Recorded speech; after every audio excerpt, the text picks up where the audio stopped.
Au niveau mondial, la crise climatique n'épargne aucun pays. C'est une évidence. Crise climatique et en corollaire, crise énergétique. Les conséquences sont multiples.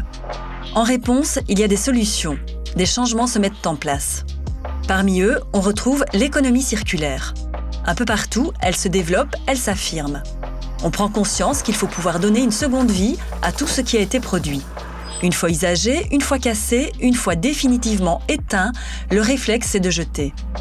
Aujourd'hui, on récolte, on trie, on récupère. Rien ne se perd car tout a une valeur économique. On découvre une nouvelle richesse. Elle garantit de l'emploi, elle protège l'environnement. Elle consomme moins d'énergie et elle ouvre la voie vers l'innovation et la recherche.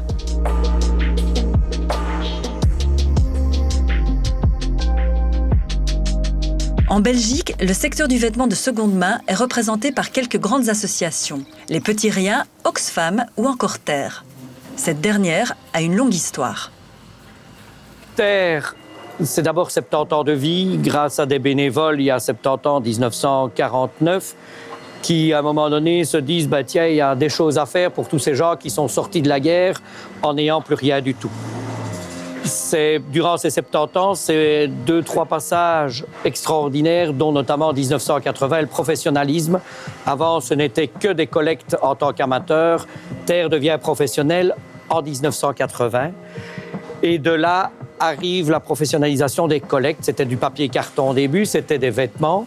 Aujourd'hui, ce n'est plus que des vêtements, c'est d'autres entreprises qui collectent du papier et du carton, d'autres entreprises membres du groupe aussi.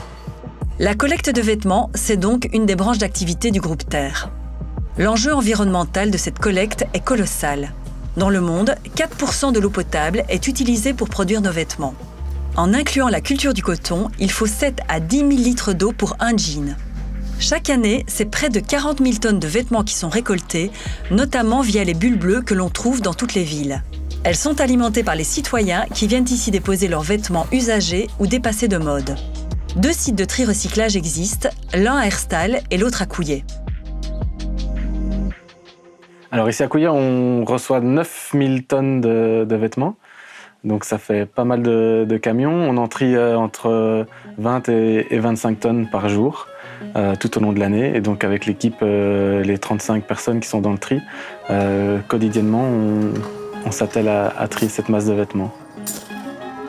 À Herstal, entre 19 et 20 000 tonnes sont triées en fonction notamment de leur qualité et de leur composition. À Herstal comme à Couillet, la démarche est identique. On rassemble les couvertures d'un côté, les t-shirts, les pulls, les vêtements de corps ou encore les chaussures de l'autre. Donc toutes les tournées du jour arrivent ici. Ensuite, elles arrivent ici au centre de tri. Donc, dans un premier lieu, elles vont être déchargées ici à ma droite pour arriver sur ce qu'on appelle en haut le craquage. Ici, en gros, tout ce qui arrive, qui vient de la collecte, ça retombe ici. Le premier craqueur ouvre tout ce qui est ça, qui retire le plus gros des saletés. Ensuite, le second, il commence à trier, donc tout ce qui est couette, anorak, tout ce qui est rhumage, donc tout ce qui est plus gros, comme on va dire, des couettes ici et là. Chaussures, jouets, tout ce qui est électro. Il enlève aussi ce qui pourrait rester de voirie. Et ensuite, les filles font surtout de la crème, donc tout ce qui est bon pour partir en boutique. Ensuite, sur le deuxième tapis qui est ici à ma gauche, on va vraiment trier les vêtements. Donc ici, il va y avoir plus de déchets, plus de chaussures. Et donc, les trieuses vont, en fonction des différentes qualités et de l'état des vêtements, les lancer dans les bacs qui sont ici. C'est malheureusement une réalité. Au fil des années, la qualité n'est plus au rendez-vous. Dans les sacs, on retrouve de tout. Pour les trieuses, il est de plus en plus difficile de trouver de la crème, c'est-à-dire les vêtements qui pourront être vendus dans les différents magasins à Bruxelles et en Wallonie. Ça n'a plus rien à voir d'il y a quelques années d'ici parce que la qualité n'y est plus. Les gens nous mettent de plus en plus de déchets et c'est de plus en plus difficile pour dire d'avoir de belles pièces pour approvisionner nos boutiques. Les gens maintenant, ils achètent plus à bas prix, donc on peut se permettre d'être un peu plus large et on a beaucoup plus de vêtements qui sortent. Avant, c'était très limité, ça sortait moins en vêtements, donc c'était très limité. Oui, ça, il y a l'évolution, il y en a.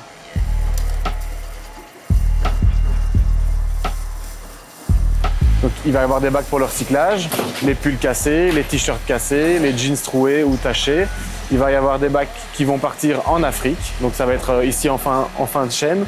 Tous les vêtements légers, en bon état, vont partir en Afrique. Donc il va y avoir un mix de t-shirts, de shorts, de chemises, de sous-vêtements, de maillots de bain, etc. À chaque endroit du tri, les trieurs ont la possibilité d'isoler les vêtements qui vont partir en magasin. Donc nous, c'est ce qu'on appelle la crème. Et donc, c'est les vêtements qui sont en bon état, qui n'ont pas de trous, qui n'ont pas de taches, qui sont à la mode. Et donc, ces vêtements sont importants parce que c'est ça qui va alimenter les magasins. Nous avons aussi un stand ou un poste de tri où on trie les chaussures, les jouets et les sacs à main. Pareil, où on va isoler les belles pièces pour les magasins. Et ensuite, une partie va partir en Afrique et une autre au Pakistan. Depuis ses débuts, il y a plus de 70 ans, Terre est une entreprise avec des valeurs très spécifiques. Alors Terre, c'est d'abord une entreprise d'économie sociale qui utilise le circulaire depuis le début. Et donc, ce n'est pas parce que c'est moderne aujourd'hui de parler de circulaire qu'on va parler de circulaire ici entre nous. Donc, le circulaire a toujours été le moyen de nous aider à faire ce que l'on voulait, c'est-à-dire l'insertion et de l'entreprise d'économie sociale, et c'est-à-dire investir aussi notre temps autrement. Ça, c'est notre volonté absolue de se retrouver avec ces critères d'économie sociale qui doivent toucher l'ensemble de l'entreprise, et ça, c'est important. Donc, que ce soit les fourchettes salariales, que ce soit la gestion participative qui est au centre de tout pour nous, c'est important de pouvoir continuer à se battre pour que cela continue demain et de ne pas avoir ces critères économiques qui vont bafouer ces critères d'économie sociale. Alors concrètement, ça veut dire qu'il n'y a pas d'actionnaire chez nous, que tous les bénéfices que génère l'entreprise sont réinjectés pour créer des nouveaux emplois, pour solidifier les emplois existants, pour développer des nouveaux projets ou pour construire des nouveaux bâtiments comme celui-ci à Couillet, où on est ici depuis 5 ans. Donc l'économie sociale, c'est ça, c'est d'abord l'emploi, mettre l'humain avant tout. En tout, Terre compte quelques 250 travailleuses et travailleurs. Malgré leur parcours de vie, ils ont pu trouver ici un job. Chez Terre, c'est beaucoup du social, donc n'importe qui peut venir, aussi bien quelqu'un qui n'a plus d'emploi depuis longtemps ou quelqu'un qui a perdu ses droits au chômage. Il y a plusieurs sortes de contrats, des intérimaires, des articles 60. Tout le monde est le bienvenu. Du moment qu'on veut bien travailler, il n'y a pas de souci et on est beaucoup pour aider les gens, ceux qui sont en difficulté, et c'est beaucoup du social. Franchement, j'avais besoin de travailler et le travail me convenait. Donc voilà, c'était pas trop compliqué à comprendre les choses et voilà, ça m'a plu d'office. Le vêtement, c'est quelque chose que beaucoup de femmes aiment bien en fait. Donc on voit un peu de tout. Le fait de découvrir plusieurs sortes de choses fait que c'est tous les jours une découverte. J'ai eu plusieurs contrats de remplacement avant d'aboutir à un CDI. Là, maintenant, ça fait 5 ans. C'est un chouette boulot parce qu'on ne s'imagine pas le nombre de matières, aussi bien coton, pull, les nœuds et tout ce qui va avec, qui suit. Parce que bon, on s'arrête vraiment à coton, pull, voilà. Mais il y a énormément de matières, il faut les connaître, c'est pas évident. Je suis arrivée en article 60 parce que j'ai perdu mes droits au chômage. Ensuite, j'ai fait de l'intérim et puis j'ai eu un contrat. Ici, nous, on essaye de donner de l'emploi sûr, de longue durée, donc on privilégie les contrats indéterminés aux contrats courts et on essaye de donner ces contrats-là à des personnes qui sont éloignées du marché de l'emploi. Donc des personnes qui ont eu des parcours de vie un peu compliqués, des personnes qui sont au chômage depuis longtemps, des personnes qui arrivent en Belgique, des personnes qui sortent de prison, voilà, ce genre de profil, ça c'est vraiment les personnes qu'on recherche à qui donner de l'emploi. Avant de venir ici, j'étais resté pendant 1 an et demi au chômage et avant ça, j'avais eu un contrat d'article 60 dans une commune en tant qu'ouvrier en parquet de jardin. Et plus tôt, j'avais eu mes autres expériences professionnelles et il n'y avait pas énormément. Il faut aimer ce qu'on fait. Et... Bon, c'est pas facile tous les jours, mais c'est chouette, quoi. Oh, franchement, si on doit retenir une entreprise de qualité, c'est la nôtre. Parce que nous faisons dans le recyclage, ce qui est tout à fait bénéfique pour la planète en fait. Raison pour laquelle il y a pas mal de gens qui viennent nous donner leurs affaires pour qu'on puisse recycler à nouveau et redonner à ceux qui sont dans le besoin en fait. Vous savez, moi, j'ai toujours été intérimaire.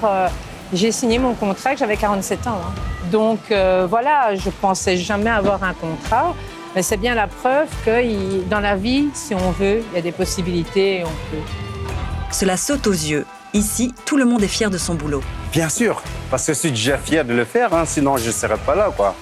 Voilà, ça me permet de gagner ma vie et en même temps contribuer à la planète, vu qu'on fait dans le recyclage.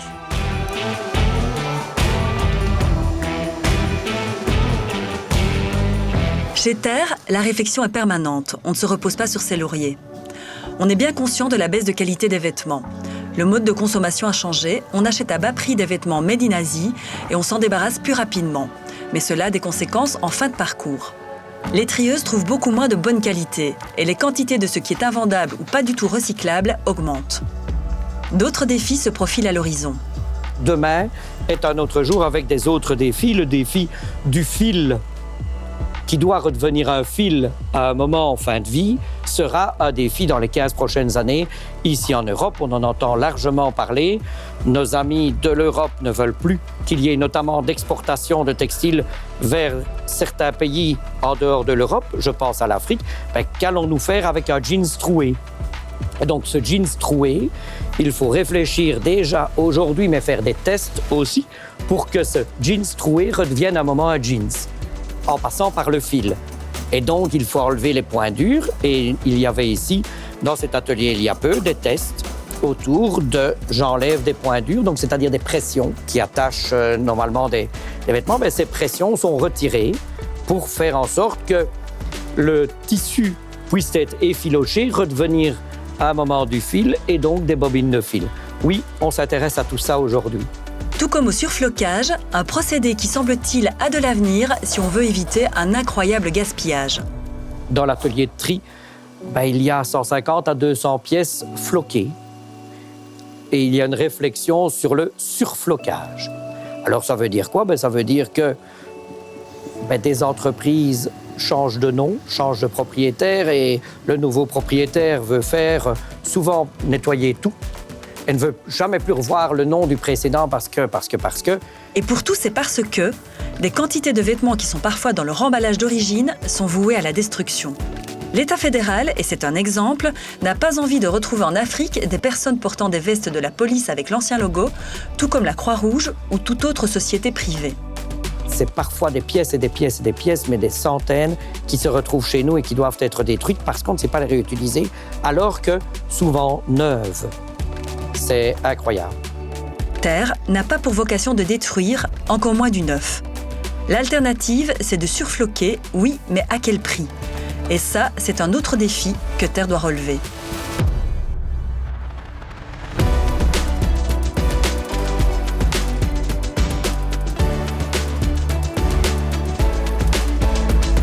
En Afrique de l'Ouest, l'économie circulaire se développe aussi. Au Sénégal, cette jeune start-up s'est intéressée aux déchets électroniques. Un ordinateur renferme des éléments précieux qu'il a fallu produire parfois au détriment de l'environnement. On pense au cobalt, à l'aluminium, au cuivre et autres minerais. Chaque élément recyclable est récupéré pour leur donner une seconde vie.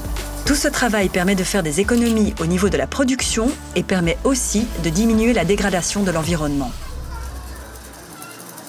Au Burkina Faso, les déchets ménagers font l'objet de toutes les attentions. La gestion n'est pas simple. Dans la capitale, on peut se retrouver nez à nez avec de tels amoncellements. Comme au Caire en Égypte, quelques personnes tentent de récupérer ce qu'elles peuvent.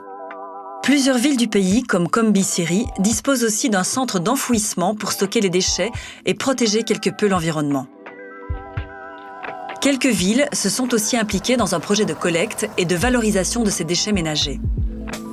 Je dirais que c'est capital parce que pour une ville moyenne comme Kombisiri, la gestion des déchets solides et des déchets ménagers est vraiment une préoccupation que les autorités communales doivent prendre à bras le corps. Parce que nous produisons de plus en plus de déchets et nous devons trouver les voies et moyens pour gérer ces déchets de manière à tirer quelque chose de ces déchets et préserver ainsi l'environnement et le cadre de vie de nos populations. Combisiri a pu compter sur l'encadrement de l'association Centre écologique Albert Schweitzer, le CEAS. Concrètement, 2 associations locales sont chargées d'assurer chaque semaine la récolte des déchets ménagers auprès des ménages qui ont décidé de payer leur cotisation d'abonnement à ce service. Cela comprend la location de la poubelle et le ramassage.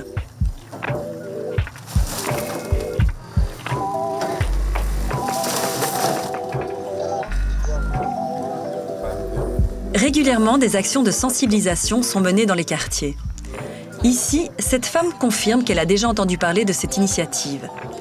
Elle sait qu'il faut aller à la mairie pour louer une poubelle et s'abonner.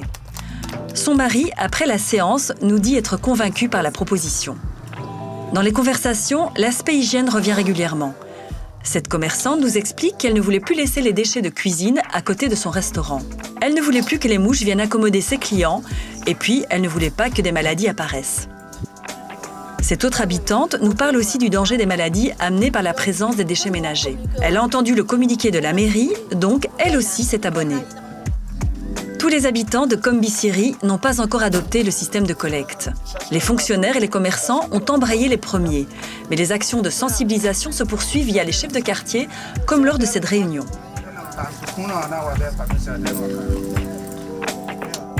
Alors, l'objectif de cette réunion ce matin ici chez le chef du quartier, c'est par rapport aux déchets que les gens produisent au niveau du secteur. Et nous sommes là pour une sensibilisation autour de cela, pour que les gens et les autres sachent que déposer les ordures n'importe comment, c'est pas bien pour la santé, c'est pas bon pour, en tout cas, le bien-être au niveau du secteur.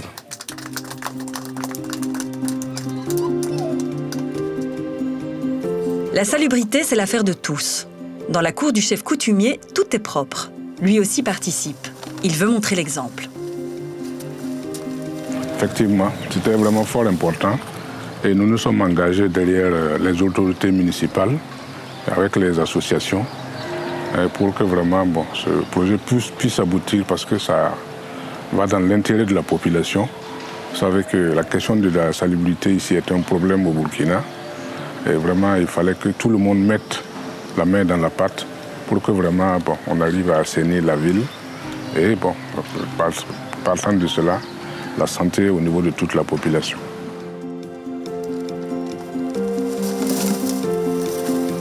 La ville de Combisiri dispose d'un centre de tri et de recyclage.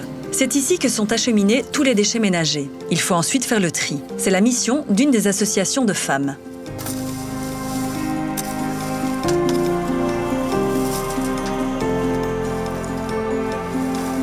Notre association s'appelle d'abord AS3C. Voilà, elle est chargée de l'assainissement. Son objectif, elle parle de l'assainissement de façon générale. Et nous, dans notre association, nous, on a un centre dans lequel nous faisons les collectes des déchets, nous faisons les tris, et après les tris, nous valorisons les déchets que nous avons récupérés. Voilà. Ici, les sachets plastiques sont refondus pour donner vie à d'autres objets aux fonctions multiples. On est au cœur de l'économie circulaire. Nous avons conçu tout l'équipement pour la fonte et la transformation des déchets plastiques en objets utiles, avec redonner une seconde vie à ces déchets plastiques-là, les retirer de l'environnement pour permettre de ne pas polluer l'environnement, mais de donner d'autres équipements. Donc, avec ces déchets plastiques, nous en faisons des pavés, nous en faisons des dessus de table, des dessus de table bancs au niveau des écoles, des dessus de chaises, et tout ça, ça sort un peu de ces déchets plastiques. Pour fabriquer une table-banc qui équipera les écoles de la ville, il faut 50 kg de sachets plastiques. Il y a une partie des déchets aussi que nous utilisons pour faire le compost. Ce compost est utilisé ici sur ce champ pour enrichir la production de légumes comme des tomates. Le centre de tri est équipé d'un système d'adduction d'eau, ce qui facilite le travail. La vente de cette production maraîchère permet aussi d'améliorer le revenu de toutes ces femmes. Leur statut au sein de la famille en est d'autant plus renforcé. Quand on est autonome, d'abord on se fait respecter. Et au sein de ton entourage, tu es respecté. Et même dans le foyer, ton mari te respecte. Parce qu'il sait que vous vous équivalez. Parce que les dépenses que lui, il arrive à faire, toi aussi, tu peux supporter un peu. Du moment où tu l'aides, tu arrives à supporter un peu ces dépenses-là. Donc, ensemble, vous formez une famille, en tout cas vraiment responsable. Globalement, les revenus restent encore trop précaires. Les 27 personnes employées dans les 2 associations partenaires doivent augmenter le nombre d'abonnés pour pouvoir générer des revenus plus confortables. Tout est une question de temps et de mobilisation. À notre niveau, les réflexions s'orientent beaucoup plus sur l'appui aux activités de valorisation qui puissent quand même générer également des recettes. Vous voyez, il y a l'association AS3C qui développe quelques activités génératrices de revenus au niveau du centre de tri. Mais également, il y a cette capacité également de la commune à accompagner qui est là, qui doit suivre également en termes d'appui. Parce qu'au niveau des centres de tri, les premières années, ce n'est pas assez rentable. Et donc, du coup, il faut toujours un appui. Mais l'appui ne doit pas être éternel parce que, justement, c'est ce qui justifie, on va le dire, l'appui, par exemple, pour la recherche des abonnements. Parce que les 2 associations sont dans la pré-collecte. Donc, les abonnements sont payés directement par les ménages qui sont abonnés au service. Alors, plus ils augmenteront le nombre d'abonnés au niveau de leur service, plus ils engrangeront des recettes qui pourraient contribuer en tout cas à élever les masses salariales au niveau des employés.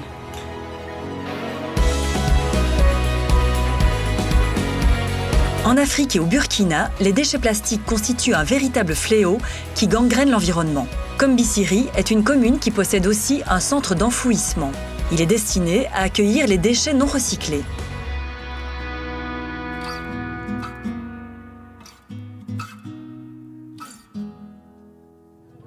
On utilise le sachet plastique à tout moment et pour un rien. L'association CEAS, à son niveau, veut sensibiliser la population. C'est ainsi qu'un projet a vu le jour. Avant que les sachets plastiques ne commencent à inonder nos pays, il y avait des pratiques. Les gens avaient des ustensiles qu'ils amenaient au marché pour faire les emplettes. Le panier de la ménagère, la femme partait avec un panier et puis elle achetait tout, elle mettait. Même si celui-là était en plastique, c'est être un seul, elle met tout dedans et puis elle l'amène. Au jour d'aujourd'hui, c'est ce qu'on a essayé de faire. Nous faisons la promotion de la panier de la ménagère, un sac tissé en coton, ainsi de suite, qu'on peut mettre à l'intérieur. Et je crois que c'est la sensibilisation qui va faire changer les choses au niveau des populations. Un sac en coton que voici. Nous sommes dans les locaux d'une association qui tend la main aux filles mères, aux filles qui ont abandonné l'école. Plusieurs activités de couture sont proposées pour les rendre indépendantes. Ces jeunes filles ont appris à tricoter des paniers de la ménagère, comme on les appelle. Et sur le marché, nous avons pu constater le succès qu'ils ont auprès des clientes. Et déjà, j'ai ce sac, ça fait 3 ans que j'ai ça. Chaque jour, je viens, même avec mes enfants, ils viennent, on paye les condiments avec ça. Et l'avantage de ce filet ainsi tricoté, c'est qu'il est extensible et qu'il ne se déchire pas. Des avantages non négligeables, sans oublier un aspect important qui est la prévention de l'environnement. Ça permet de protéger l'environnement autour de la maison, même dans les champs, là où on cultive. Là. Par exemple, si on sème sur le sachet, le mil qu'on a mis sur le sachet, ça ne va pas germer. Ça peut rester là et puis pourrir. Les animaux aussi, souvent, ils prennent, ils mangent. C'est dangereux pour les animaux. Donc, par finir, c'est nous-mêmes qu'on ne gagne pas dedans. En mettant en place ces projets, impliquant les habitants, les responsables de la mairie et les groupements locaux, le centre écologique Albert Schweitzer vise une stratégie nationale. Au jour d'aujourd'hui, notre sensibilisation va vers le ministère de l'Environnement pour leur dire qu'il faut un cadre législatif favorable au développement de ces activités-là. Une fois qu'on a ça, c'est très bien.